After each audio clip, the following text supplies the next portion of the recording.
Con Francisco Rocha. Diálogos.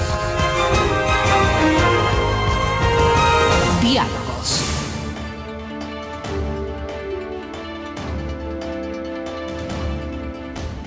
Buenas tardes, amigos, estamos iniciando Diálogos y les habíamos comentado el día de ayer que hemos invitado a dos economistas, al economista Andrés Vergara y al economista Mauricio Pozo. Hay un cierto ambiente con aquello de la utilización del dinero electrónico. A propósito, quería rectificar, en uno de los tweets que anunciábamos, me jugó mal la tecnología, salió dinero eléctrico. Y le dije, no lo borré, dije, sí, la tecnología es el dinero electrónico, la billetera, el móvil, varios nombres le han dado a esta posibilidad de manejar un dinero que no es físico. Han hablado de que el dinero físico tiene un costo, pero cuando la gente no quiso que el Banco Central manejara este sistema, no iba a tener los costos que ahora parece que tiene, y más aún nos anuncian de que cuando o por lo menos esa es la discusión, y por eso les pido que ustedes nos ayuden, de que cada vez que uno va a ir a retirar dinero físico le van a cobrar plata. Y entonces uno dice, bueno, y claro, nos trae a la memoria otros impuestos al circulante que causaron muchos mayores problemas a la economía. Así es que bienvenidos, y en virtud de eso yo quisiera reflexionar, ¿vale la pena estos anuncios en momentos en los que la percepción por lo menos de la economía no es la mejor? Pero comencemos con esto. ¿Cómo debemos entender el dinero electrónico, estas transacciones tecnológicas donde no hay dinero físico? Y si es que le han arranchado al Banco Central, como dicen algunos restos del gobierno anterior, y le han entregado a la banca para que haga su buen negocio. Bienvenido, Mauricio, buenas tardes. Gracias, Francisco, un gusto compartir. A veces con el papá, a veces con el hijo, temas de economía. Bueno, primero señalar que el proceso en el Ecuador inicia el gobierno anterior a través de una norma a través de la cual el Banco Central tenía la potestad de emitir dinero electrónico. Así salió la norma original. Y obviamente en una economía dolarizada, donde no existe un Banco Central emisor, a través de esta norma se le estaba dando la posibilidad de emisión de dinero electrónico, lo cual, dinero ficticio. Por lo que el Banco Central de su momento acumuló a lo largo de sus acciones de los últimos años, como por ejemplo los créditos que nunca le debió haber dado al gobierno y se los entregó a cambio de unos bonos, entre otras acciones que ejecutaron con plata que no era del Banco Central. Había el riesgo, obviamente, de que terminen utilizando esta suerte de dinero, obligación del Banco Central en el dinero electrónico con otros objetivos, el pago de sueldos o el pago de bienes y servicios, hacían giros o otros usos. Entonces, a raíz de esta situación, entre otras razones, es que yo opiné, y muchos lo hicieron igual, de que era muy peligroso darle esta posibilidad al Banco Central, y que nosotros, o al menos yo, nunca he estado en contra de la tecnología. Hacia allá va el mundo, el mundo digital es ese. El día de mañana no habrán ni siquiera, no solo que no habrán billetes físicos, sino que no habrán ni tarjetas de crédito. Probablemente con la huella digital hagamos todo, pero hacia allá es el camino a donde nos tiende la tecnología actual. Pero eso obviamente tiene que ser primero debidamente utilizado y entendido en su debida forma. Entonces de ahí se origina el proceso. Y se decía en ese momento de que lo obvio era que esto se ha desarrollado en el sector privado, por el sector privado, por el sistema financiero, que lo pongan como una por los opción actores más, de tecnología, claro, como un servicio más, pero sobre una base real. Claro. Es decir, yo puedo comprar, vender, transferir, transar, pero en función de mi plata real, no en función de un chip tecnológico en el Banco Central que nadie sabe si había los billetes o no había los billetes de respaldo. Entonces, ese es un poco el tema. En ese sentido, a mí me parece que es un instrumento de transacción como cualquier otro, puede ser un buen instrumento de inclusión, de incorporación de sectores que no están formalizados, que están fuera del circuito financiero formal, y desde ese punto me parece que es positivo.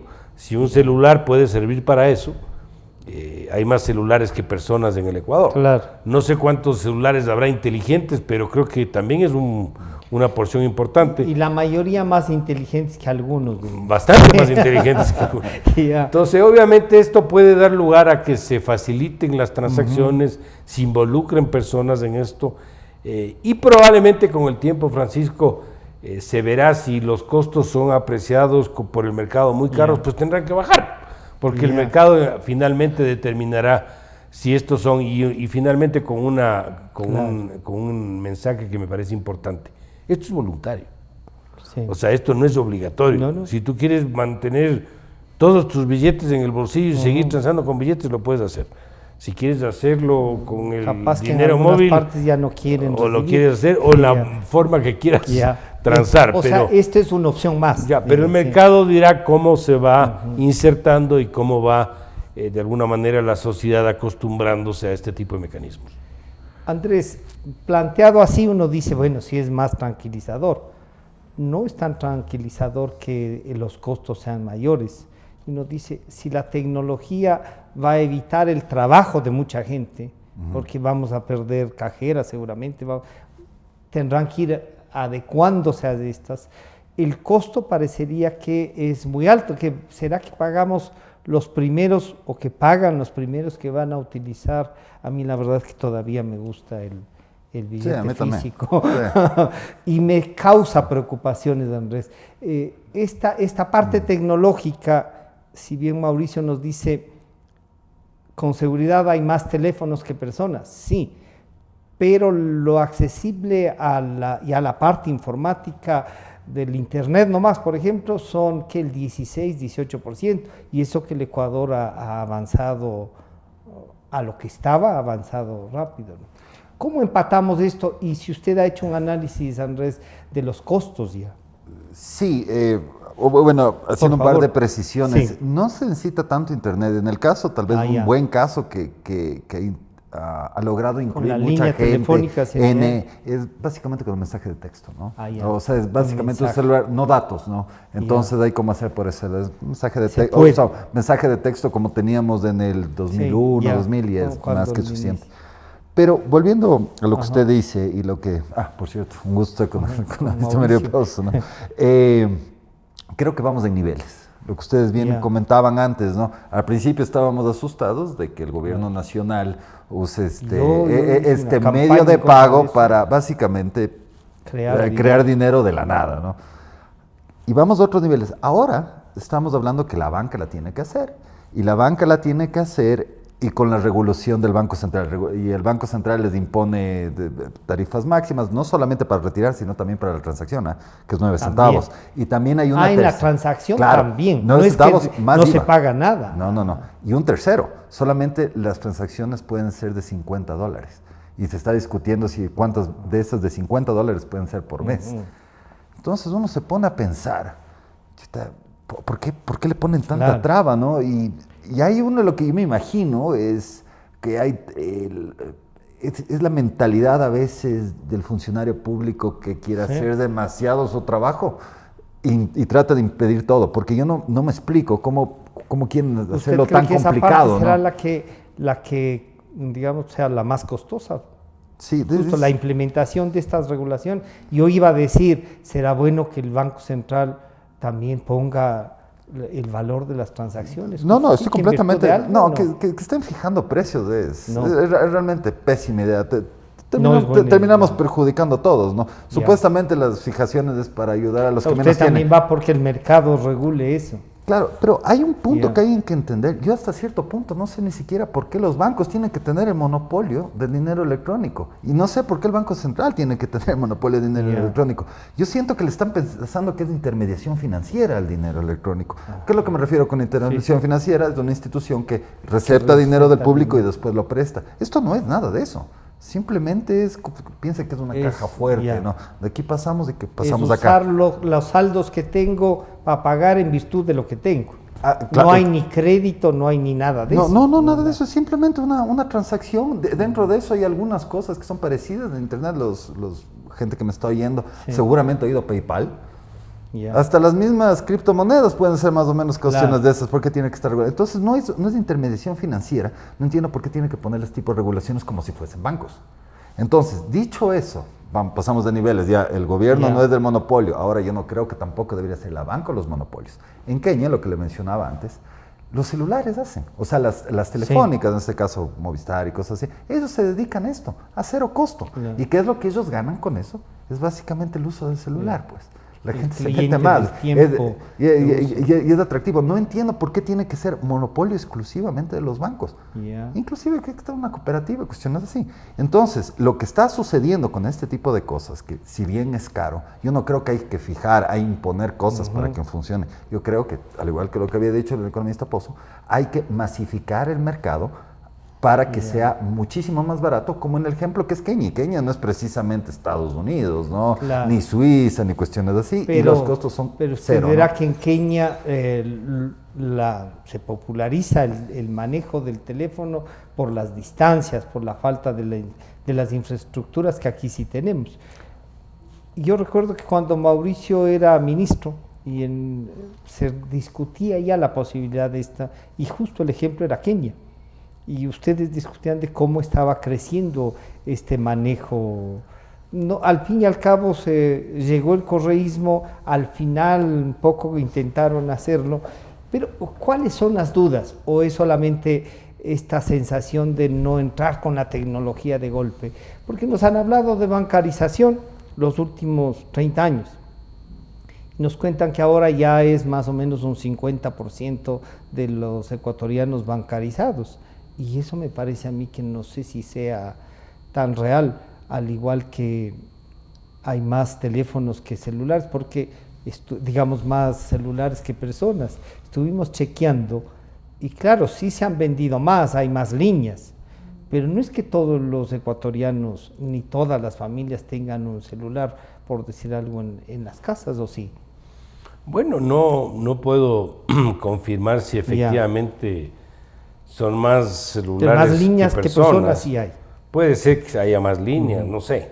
Lo que sí es cierto es que es una masificación importante del uso del celular a todo nivel, inclusive por necesidad, porque las zonas rurales, algunas que tienen servicios, otras no tienen, pero muchas tienen, es la forma de comunicarse, de hacer pedidos, de hablar con el mercado para que le envíen a camioneta y poder enviar sus productos. Es decir, es un instrumento finalmente de trabajo. Entonces, desde ese punto de vista, puede ser a través de este mecanismo una forma de buscar que esas personas puedan de una vez abran una cuenta o puede ser un mecanismo inicial. Ahora transo y transfiero, mañana abro una cuenta.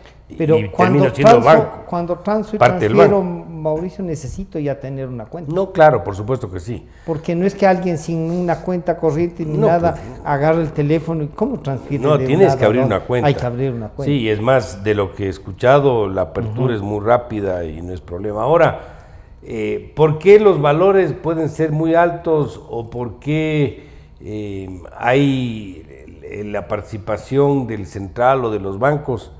A mí me da la impresión que es un proceso de aprendizaje, pongámoslo así. Ya, sí que sí es. Y un tema también de seguridad. Probablemente dirán, mejor pongámosle tope a esto, por si acaso, y veamos llevan qué el pasa. Teléfono de alguien y no estoy diciendo si está bien o está mal, solo estoy presumiendo por qué puede ser que lo haga.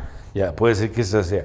Ahora, oponerse a esto es imposible, Francisco, porque esto es como oponerse a la globalización o al Internet, pues, o sea, no hay como oponerse, hacia allá va el planeta. Nosotros somos, el otro día daba una conferencia yo, somos del 1 por 1000 del PIB del mundo, 1 por 1000, ni siquiera el 1%, el 1 por 1000. Lo que quiere decir que somos tan pequeños. Somos los guaurares del mundo. Que en el contexto internacional no vamos a cambiar nunca la tendencia hacia dónde van las cosas. Más bien lo que tenemos que hacer es aprovecharnos del avance de la tecnología y para ver si más, estamos mejor nosotros. Pero lo que quiero llegar ese es el proceso al cual se da y hacia dónde debería caminar. Ahora, que el día de mañana eso termine incorporando más personas como sectores, clientes bancarios, eventualmente puede pasar. Pero, ¿cómo le calculan esa profundización que llaman? Es un cálculo muy simple, hay varias formas, pero una es el monto de depósitos del sistema más el monto de créditos de cartera sobre el PIB. Y eso te puede dar más o menos 50%. Porque son más o menos 28.000, 29.000 en depósitos, poco más de 20.000 en crédito y el PIB 109, divides, te va a dar cerca del 50. Y ese están bancarizados. Lo que te quiero decir es que ese porcentaje respecto a otros países sí asoma todavía pequeño. Por ejemplo, con Panamá es más del 100%. Y eso es bueno porque hay mayor acceso y mayor inclusive formalización a las transacciones. El otro elemento que me parece que puede estar dentro del análisis, y estoy especulando simplemente, es que nos ha tocado a todos es un poco, y es del dinero de origen ilegal. O sea, todo lo que se transa por origen ilícito, el tráfico de drogas o el contrabando o lo que sea. Entonces eso puede ser parte del objetivo que se persigue, que además, el rato de que esto empiece a canalizarse de forma más regulada, fácil no sé, controlar. No sé, yo no soy experto en electrónica ni en esto, solo estoy presumiendo lo que pero en el manejo, por ejemplo, ya de cuentas de los bancos, da lo mismo que vayan a depositar. Ahorita ya físicamente tú accedes en tu computadora a tu cuenta y transfieres a cualquier cuenta. Y tiene unos costos. Ves tu saldo y haces transacciones, o sea, eso ya está. Eso ya está. Pero y eso ya, igual esas transacciones están sometidas a la ley. Pues. Lo que pasa es que cuando tú haces es porque tienes una cuenta. Y los bancos tienen todos una política que es denominador común, que es que para que tú puedas ser cliente te analizan de dónde vas a abrir una cuenta, es decir, el origen de los fondos. Hay una política que se llama Conozca su cliente, que es que tú no puedes aceptarle plata a alguien sin verificar que el origen de los fondos sea legítimo y sea legal. Entonces, a través de la formalización, de la bancarización, de alguna manera sí se ayuda para que este proceso pueda tener un uso más sano, digamos. ¿Cómo se haría, por ejemplo? Les digo, cuando se hablaba de lo del Banco Central, decía, oiga, ¿y cómo van a pagar en los mercados? Aquí todavía se venden las plazas. Y sí, muchas personas que venden en la plaza tienen su puesto, tienen el teléfono celular. No necesariamente una cuenta. ¿No es cierto? Claro, pero podrían sacarla, ¿no? O sea que, pero hay que habrá un trabajo de la banca, del sector público, ¿de quién? Para venderles las ventajas de tener una cuenta. Y claro, no siempre los banqueros son los más, digamos, se les busca para pedir crédito, creo, y ya no como una gran garantía, aunque ese nivel ahora se ha elevado. Tienen más, digamos, la gente tiene más conciencia de que sí hay seguridad. Claro, en cualquier tipo de negocio, en cualquier tipo de industria, cuando hay un mercado, hay una posibilidad de hacer algo, el oferente va y se acerca. Tal vez ahorita lo que yo considero que si es que considera la banca o si dejan entrar telefónica, etcétera, etcétera, ven que es más o menos atractivo hacer este tipo de cosas. Deberían acercarse, acercarse al ejemplo, al mercado, como usted bien dice, ¿no? Porque ahorita estamos acostumbrados un poco que en el banco uno se tiene que acercar y todo lo que es el trámite, pedir el turno, que la planilla de luz, agua, teléfono, cédula, la cuestión de votación, un sinnúmero de cosas, le vuelve bastante complejo. Sí creo que debería hacérselo un poquito que llegue a la persona. Que sea menos de tramitología. Hacerlo un poquito más laxo, pero eso yo creo que aplica para cualquier tipo de apertura, entrada a la banca o a sistemas de medios de pagos, como son estos, ¿no? Pero, ¿qué es lo que está sucediendo ahora? Porque voy a usar exactamente el ejemplo que usted acaba de decir, estimado Francisco. La persona del mercado. Yo me voy al bus nomás, si es que alguien quisiera pagar el bus. Está ahorita en 25 centavos. Claro. Hacer la transacción costaría 10. O sea, si es que la idea que en efecto el dinero electrónico es para gente tal vez menos pudiente, que no tiene tal vez una tarjeta de crédito o débito, lo que fuese, este tipo de costos lo que están haciendo es que simplemente no aparezca. Y como estábamos especulando antes, lo único que he oído a una autoridad del gobierno con respecto a por qué le están subiendo tanto fue al ministro Martínez. Y él lo que dijo, básicamente, es que con estas imposiciones, con estas tarifas, van a estar más tentados a no usarlos. Entonces yo me pregunto, o sea él está pensando en a no sacar efectivo, claro. a no sacar efectivo, pero también de la transacción. O sea, básicamente lo que él está diciendo, no se da cuenta tal vez de lo que está diciendo, pero lo que está diciendo es, estamos haciendo esto para que no lo usen. Entonces, ¿cuál es el objetivo del dinero electrónico? Mucha gente cuando nos pedía el Banco Central que abramos esta cuenta para depositarnos algo del IVA, seguramente, no sé si perdimos o no, pero no la abríamos. Pero aquí hay una cosa, Andrés, que vale la pena. Usted decía, se debe abrir a otros sectores, no sé por qué solo la banca. Claro. Y claro, y el ministro de Finanzas dice, no hay mucho incentivo para el manejo, digámoslo así, no solo que estamos esperando que no lo usen. Se empata este momento con la política económica que está llevando el gobierno. ¿No es generar incertidumbre? Sí, es un poco también especular, pero a veces siento que el funcionario público, independientemente que haya cambiado un poco de lo que fue la administración anterior, todavía siente que tiene que poner trabas para sentir que está haciendo su trabajo.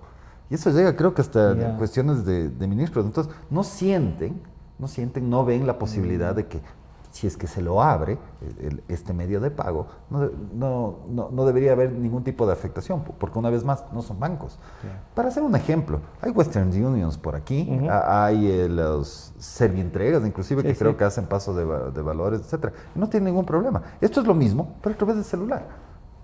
No entiendo por qué otro no lo podría hacer, ¿no? Pero los costos en estas empresas que nos acaba de mencionar no son baratos. Ahora, se usan mucho para el exterior, no necesariamente para transacciones locales, Western Union y estas, ¿no? Sí, Francisco, lo que trataba de decir es que ellos no son regulados por la Superintendencia de Bancos o por el Banco Central. A lo que me refiero es que no tiene que ser sistema financiero el que haga dinero electrónico. Y volvemos al ejemplo de Kenia, que un país no tan desarrollado, cero costo. ¿Por qué? Porque ahí las telefónicas ganan de eso. Y no es que cobran, lo que les interesa es que usen el celular, porque ese es su negocio.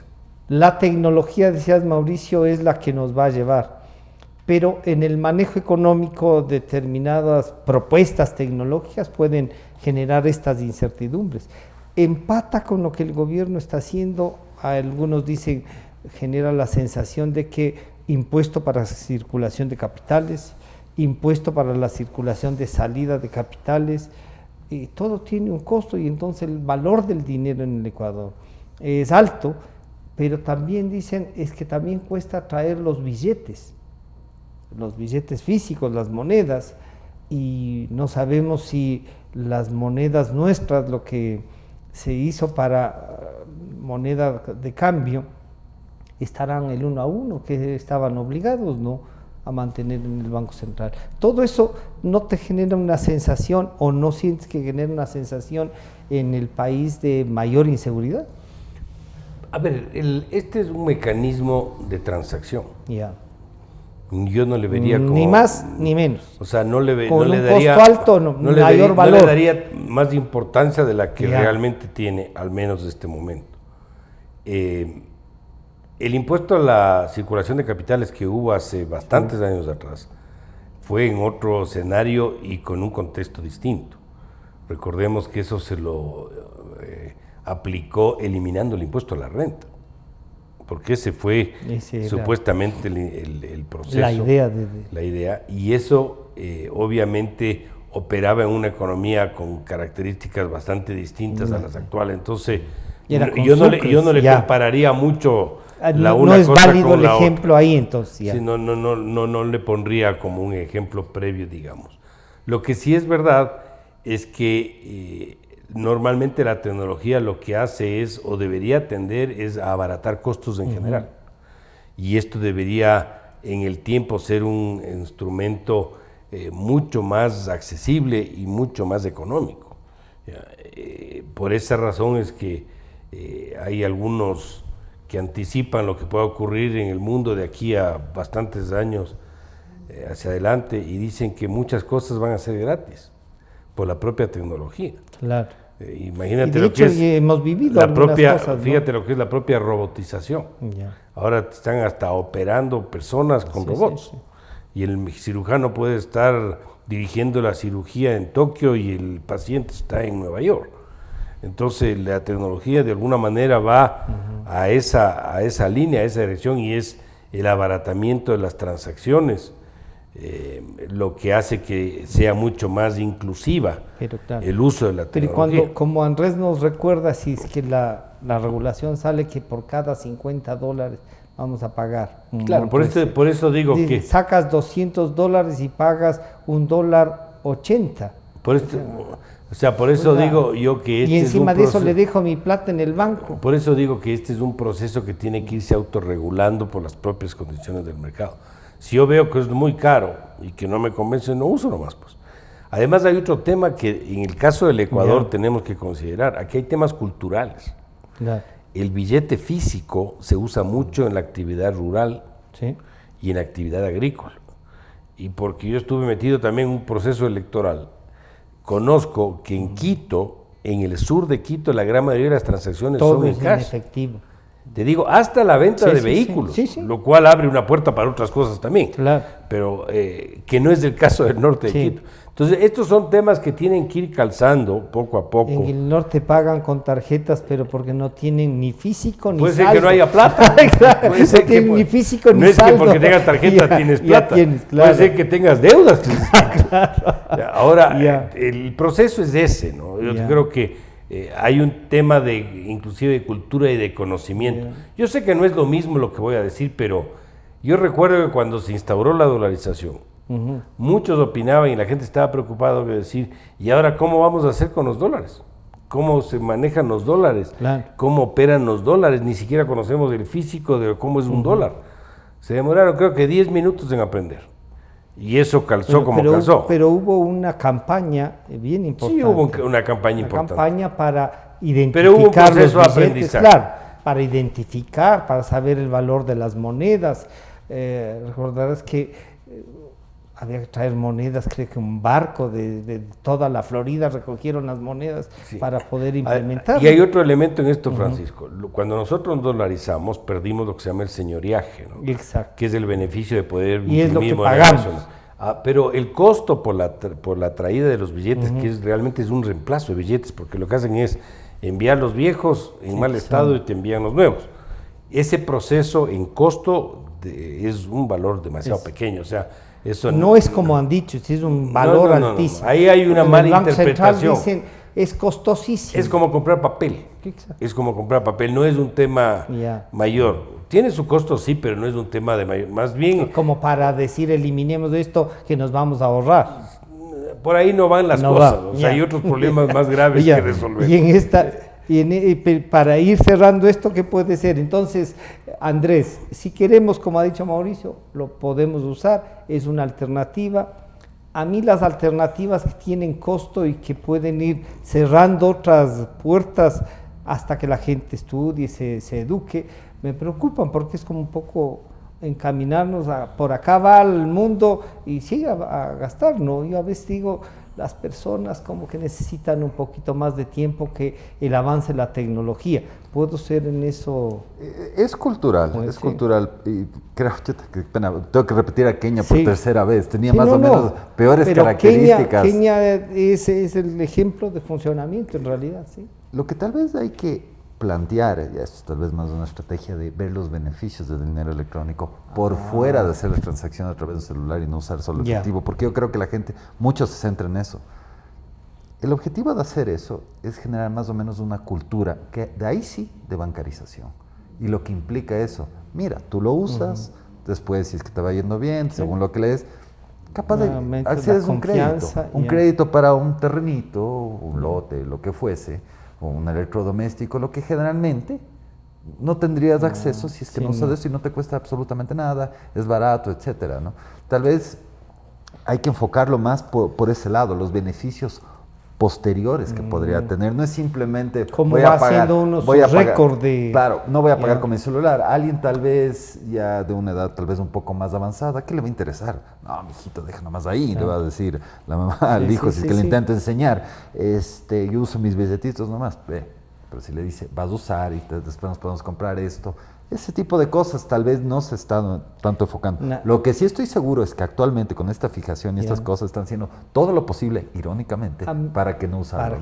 A mí me llamó la atención anoche, casi a las 11 de la noche, que dijo gracias por el programa, una señora, y dije yo qué bueno, que una señora que me dijo, y se ve que entonces entra la tecnología.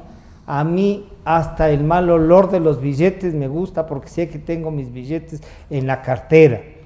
Entonces, claro, yo no voy a ir a pagarles en donde compro con qué, y quién me va a recibir en la tienda del barrio, no me van a recibir. Claro, entonces un poco eso es, y la regulación, usted dice, es una traba. Están haciendo todo lo posible para que la gente no use, porque una vez más el dinero electrónico mundialmente es usado para gente con bajos recursos. Los que tienen más altos recursos van, cuando quieren efectivo se van al cajero y pagan los Kenia y el África es eso. Claro, y en el cajero es 50 centavos sacar. Si uno saca $20, o sea, si son de bancos distintos, ¿no? Bueno, yo sí me doy el lujo, camino un poquito más y no está... Y no pago los 50. Y no pago los 50. Pero cada transacción... son 35 centavos por la claro, no, es caro. Y cuando alguien va a un local y paga con su tarjeta de débito, el local termina pagando un monto importante, que es el 8%. Es el 8%, con tarjeta de crédito más. Y hay muchos locales que dicen, chuta, si me vas a pagar con la tarjeta... Le tengo que subir el 8%, le dicen así. Entonces siento que todos... Este precio cuesta tanto, con tarjeta tanto. Están haciendo todo para que la gente no se electrifique, si se podría decir. Que no se vaya a la tecnología directamente, ¿no? Entonces, porque si no, lo electrónico puede cambiar. Hay que dejar que otros entren, otros actores. Mauricio, se vuelve a generar esta sensación de que los bancos nos cobran por todo. Las tasas de interés están altísimas en el país y las que pagan los bancos, en cambio, son pobrísimas. Uno dice, para dar un ejemplo, tenga $10,000 en una cuenta de ahorros y débale $10,000 al banco. Es una diferencia astronómica entre lo que te paga el banco y lo que te cobra. ¿Cómo conseguimos que esto de la bancarización, que no hacemos como trabas, como dice Andrés, cómo conseguimos que la gente diga, bueno, por seguridad, por todo voy a pagar, pero no que me asalte? Bueno, hay varios temas en esto, Francisco. Uno de ellos es que el Ecuador sigue teniendo un riesgo muy alto. El riesgo del país, a pesar de que ha bajado, es el tercero más alto de la región después de Venezuela y Argentina. Antes con Argentina estábamos a la par, cercanos, ahora ya Argentina está más arriba en riesgo, pero seguimos teniendo un riesgo alto respecto a otros países, inclusive los Colombia propios y vecinos. Perú, claro que son los... Nosotros estamos con 600 puntos, más o menos 700 a ratos, los otros están en 200, entonces hay una diferencia importante. ¿Qué pasa con ese riesgo? Que eso se traduce en que si un inversionista viene al Ecuador y quiere poner su plata, va a exigir una remuneración, un rendimiento más alto de lo que le va a exigir a otro país con un riesgo menor, precisamente por el riesgo de traer su plata al Ecuador. Digo esto para decir que el que estemos dolarizados no quiere decir que tengamos las tasas de interés de los Estados Unidos, porque estamos usando la moneda de ellos, pero no tenemos el riesgo de ellos. Primer tema. Segundo. Ahí ya sube 7 puntos. Pero ese es un tema. Ese es un tema. El otro tema que es fundamental es que las tasas de interés en el Ecuador son fijadas por el Banco Central. De alguna manera no existe un reflejo real del mercado. Las tasas de interés son fijadas por el Banco Central para lo que cobran los bancos, no para las que pagan. No. Para lo que esos llaman tasas activas. Exacto. Ahí te ponen valores máximos, que el sector corporativo, que el consumo, que el microcrédito, que el no sé qué. Pero normalmente, y eso es como debe funcionar esto, las tasas de interés son una suerte de temperatura del paciente. Es decir, las tasas de interés reflejan cuál es la realidad del mercado. En el Ecuador, si tú haces un gráfico de las tasas de interés de los últimos 10 años, ves una línea horizontal así. O sea, es electrocardiograma de un cadáver, o sea, una cosa que no se mueve. Pero están en lo alto. Sí, pero lo que te quiero decir es que no puedes tener la misma tasa cuando el petróleo está en 140 que cuando está en 20, pues. Que cuando hay liquidez, que cuando no hay liquidez. Que cuando hay una declaratoria de moratoria, como fue el 2008-2009, que cuando estás renegociada con el fondo. O sea, ¿sí me entiendes? O sea, tiene que reflejar algo. Y las tasas de interés, por esa participación directa del central, no refleja nada. Entonces, las tasas de interés es uno de los cambios que tienen que hacer para que refleje de alguna manera eso. Primero, segundo tema. Que nos suban. No necesariamente.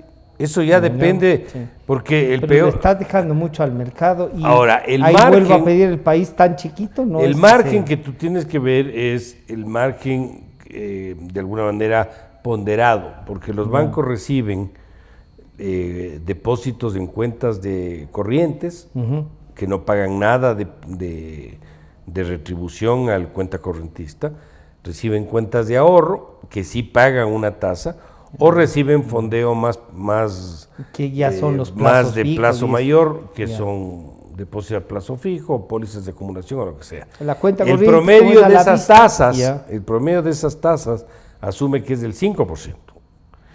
Y por otro lado tienen las tasas activas, las que le cobran a la gente, o a las empresas o lo que sea. El promedio de esas tasas asume que es del 12%. Los 7 puntos, entre 12 y 5, es el margen que se llama. De ahí cubren los gastos y lo que queda es la rentabilidad. Esa es la forma. Que el margen es muy amplio y probablemente sí. Pero ese es un tema de riesgo. El 23 es un tema de riesgo, pero depende de dónde estás, porque a ti te cobran el 16 porque te presten plata para un carro, pero la empresa que pide un crédito le cobran el 9. 11. No, le cobran el 9, una empresa grande le pueden cobrar el 9.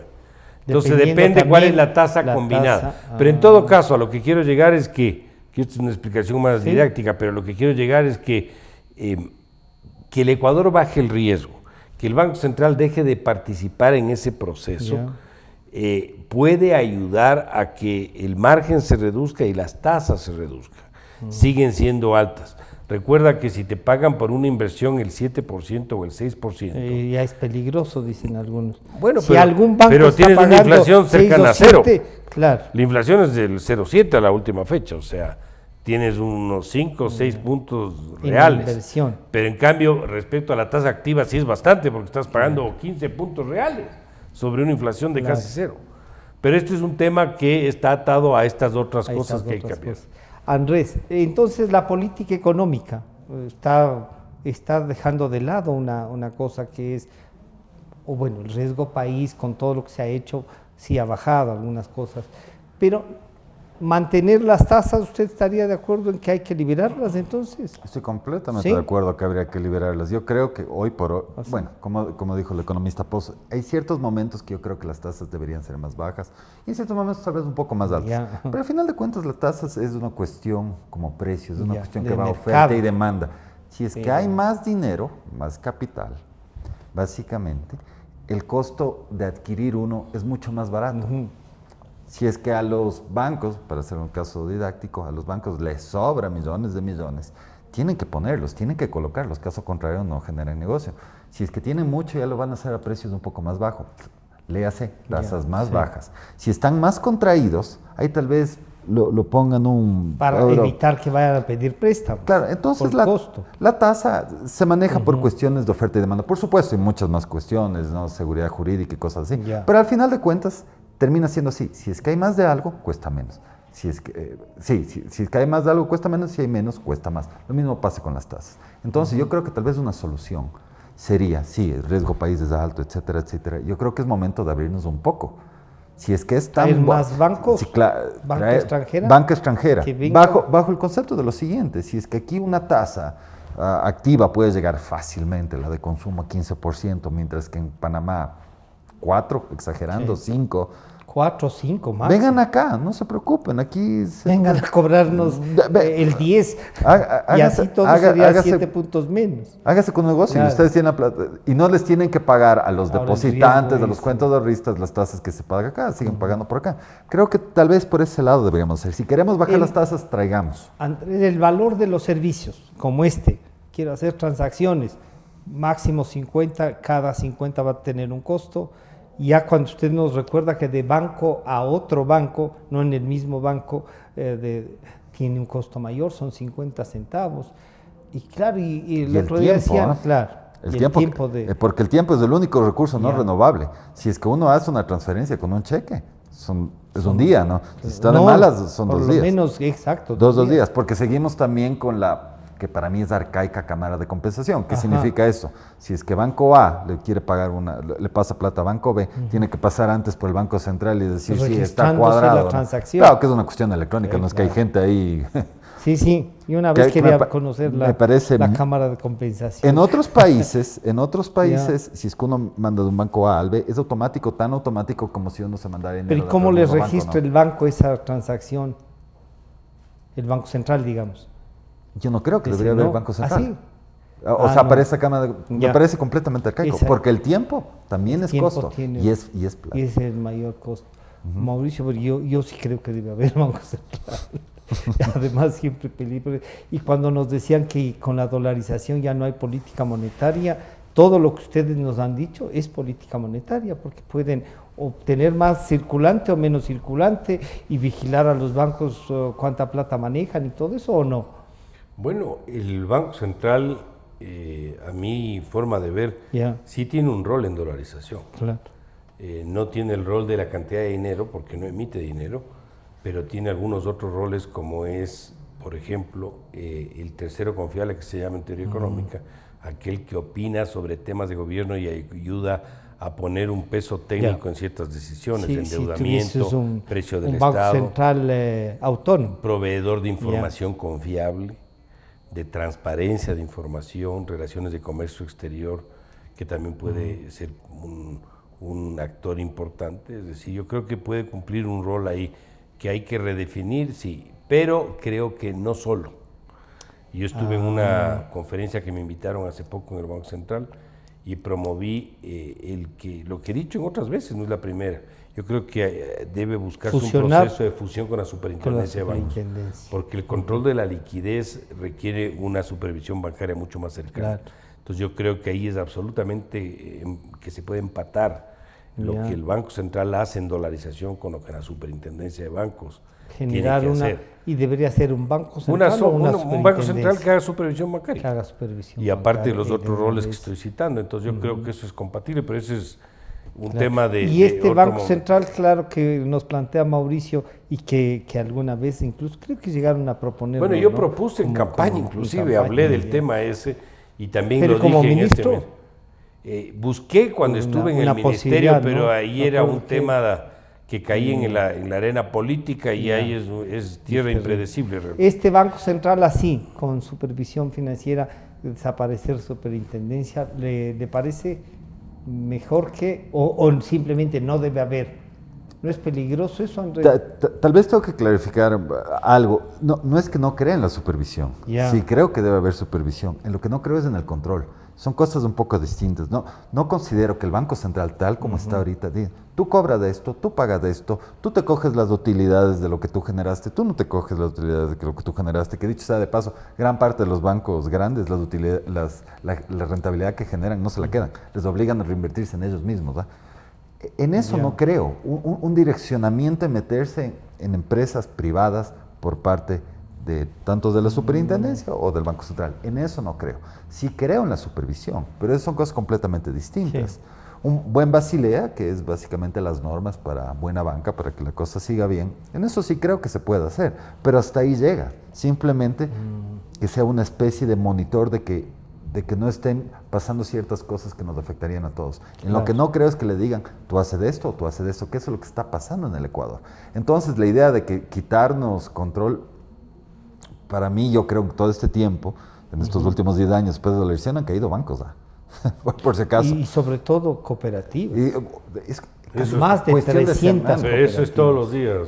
Sí, no te das ni sabes qué pasa. Ni cuenta, no se han hecho. Sí. Y en montos de dinero son montos más o menos significativos. Y yo lo que creo es precisamente por las razones que usted dice, Francisco. Yo creo porque no ha habido supervisión y ha habido extramiliación de control. Meterse en cosas que ellos no saben, no están al día a día y termina pasando las cosas que pasan. Se nos fue el tiempo, pero en esta última... Empata todas estas propuestas, estas iniciativas que pueden llevarnos a la tecnologización al país con el momento de desazón que vive nuestra economía. ¿O no debe importar? No le sumemos esto. Yo te diría que la tecnología, la innovación es medio transversal a los procesos, ¿no? O sea, es una cosa pasa que está por ahí. todo. Sí, y uno. Y dos, recordemos algo. El 70% de los ecuatorianos tiene menos de 35 años. ¿Y por qué hago esta más distinción? cercanos a la tecnología. Esa gente está mucho más capacitada. O sea, y ellos sí ya yo hacen ponerme todo, a hacer un gráfico en Excel Sí. me voy a demorar bastante más que un chico de 20 años hacer. Sí, Entonces, esa gente es mucho más cercana a la tecnología y a los avances en esa dirección, y es el 70% de la población. O sea, aquí hay una pirámide absolutamente clara en ese sentido. Es más, eso está generando otros problemas, como es la seguridad social. Claro. Porque cada vez los jóvenes no quieren afiliarse. No solo que no quieren afiliarse, sino que quieren trabajar por su cuenta. Sí. Y por el avance de la ciencia y la expectativa de vida, cada vez hay más jubilados y menos aportantes. Claro. Entonces tienes un problema de mantenimiento y de sostenibilidad, pero bueno, esa es otra discusión. Sí. Pero en todo caso, sumando, yo creo que la tecnología va por ahí. Lo importante es que todo... Tú dirías, no va a alterar, no genera... Podría nos alterar, va a pero yo gustar. creo que lo mejor es hacer un manejo sano de la economía y incorporar a la tecnología como un instrumento de productividad y de beneficio para todos. Y entonces, Andrés, ahí que no nos deberían lanzar como un proyecto, así veamos qué pasa. Quizá lo que hemos sentido es menos seguridad de la propuesta. Yo no sé si seguridad hay una clara evidencia de que hacen todo lo posible para que no los usemos. Está clarísimo eso, tal vez de eso no se dan cuenta. Claro. Y lo dicen indirectamente. Lo que pasa es que no queremos que saquen efectivo. Entonces, como no queremos que saquen efectivo, vamos a hacer que este producto sea realmente complicado. Indirectamente está diciendo, no lo uses. O sea, no es que esa sea la intención, pero... No vaya al banco porque si saca dinero en efectivo le pueden robar. Y con todas las noticias que hay de que les roban, entonces uno pero dice... yo te digo, desde un punto de vista de hacedor de política económica, de ministro, lo menos que yo debería hacer es promover algo que quiero que no se haga. Si no, ¿para qué promuevo? Claro. ¿Sí me entiendes? Ya, si yo saco... Esa contradicción te ¿sí genera una incertidumbre, yo esperaría que si anuncio algo... Que funcione. Funcione, si no, ¿para qué lo anuncio? ¿Sí me entiendes? Entonces, que esa es la incertidumbre. Entonces yo te diré, yo creo que el mercado, va a ir marcando las pautas de cómo es recibido una iniciativa de esta naturaleza. Veamos qué pasa. Claro. Veamos. Andrés, entonces esto retiren los nervios de... ¿Quién es? Del Estado en este caso. Pero los bancos no van a ofrecernos como todas la cantidad de servicios que tienen. No creo. Es que veamos la trascendencia. En este tema del dinero electrónico llevamos algunos años. Sí. Y estaba viendo las estadísticas de cuánto. Estaba viendo las estadísticas de cuánto se mueve. Es muy poco. No llega ni el número de cuentas que abrieron en el Banco Central era como se dice, pobrísimo. 4 gatos. O sea, no había... Bueno, también se generó este ambiente de... van a tener... El origen no fue el mejor. Asustó. Entonces, no es un producto... no es este momento, entonces. Claro, entonces no es un producto que se usa. Como no es un producto... Puedo entender que, démosle el pase de que pongan regulaciones y costos de manera un poco populista o autoritaria, exagerando, ¿no? Pero háganlo en cuestiones que ya están funcionando, no en algo que todavía no está funcionando. ¿Qué sacan? Si es que ahorita hay cuatro gatos que lo están haciendo, ahora van a haber 2. Pueden quedar 2. Yo les quiero agradecer, la verdad es que conversaba con Mauricio y decía, no sé, pero es tanto la gente que nos ha dicho, que a mí me sorprendió, ¿por qué no hablan de este tema y nos han escrito? ¿Qué? Es importante que se diga que es voluntario. Es voluntario, sobre todo quiero advertir algo, los billetes se dañan. en el tiempo. Y no, hasta en serio, claro. el papel moneda no es que es eterno. No pues. guarda. Los que guardan en los tejados que hemos visto, que algunos guardan ahí, se No, les va a dañar esa cosa. Pero se les va a dañar, pero por mal habido. No, también. Bajo el colchón peor, entonces, sí. Bueno, muchísimas gracias Andrés y Mauricio. Ven, o sea, el tema es más bien de información, más que de susto económico. No es que están haciendo esto porque les falta dinero, no es que no, es un servicio más, costoso para algunos y yo también creo que sí, pero es un servicio. El que lo quiere usar, como ha dicho Mauricio Pozo, que lo use, y Andrés ha dicho, no pongan tantos miedos para que manejen algo que están ofreciendo ustedes mismos.